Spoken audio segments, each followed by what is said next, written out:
Chapter 11. Stanley returned to his hole.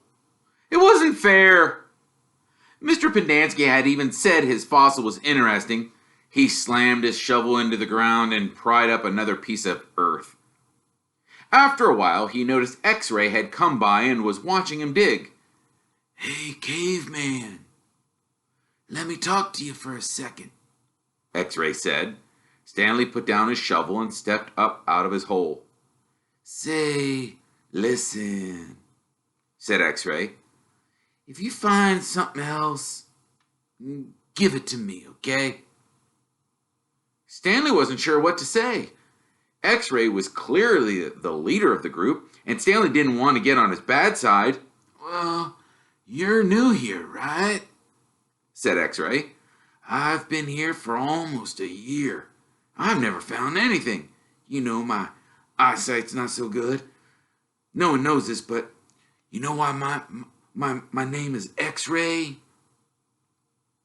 Stanley shrugged one shoulder. "It's Pig Latin for Rex. That's all. I'm too blind for anything." Stanley tried to remember how Pig Latin worked. "I mean," X-Ray went on, "why should you get the day off when you've only been here a couple of days? If anybody should get the day off, well, it should be me. Well, that's only fair, right?" "I guess," Stanley agreed. X-Ray smiled. "You're a good guy, caveman." Stanley picked up his shovel. The more he thought about it, the more he was glad that he agreed to let X-Ray have anything he might find. If he was going to survive at Camp Green Lake, it was far more important than X-Ray think he was a good guy than it was for him to get one day off. Besides, he didn't expect to find anything anyway. There probably wasn't anything of interest out there. And even if there was, he'd never be what you would call lucky. He slammed his blade into the ground, then dumped out another shovelful of dirt. It was a little surprising, he thought, that X-Ray was the leader of the group, since he obviously wasn't the biggest or the toughest. In fact, except for Zero, X-Ray was the smallest.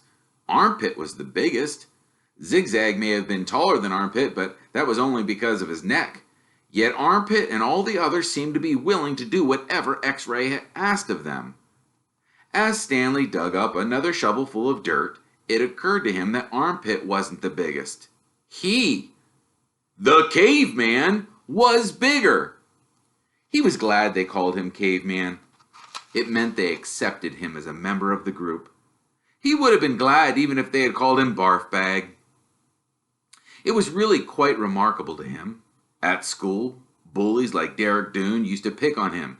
Yet Derek Doone would have been scared senseless by any of these boys here.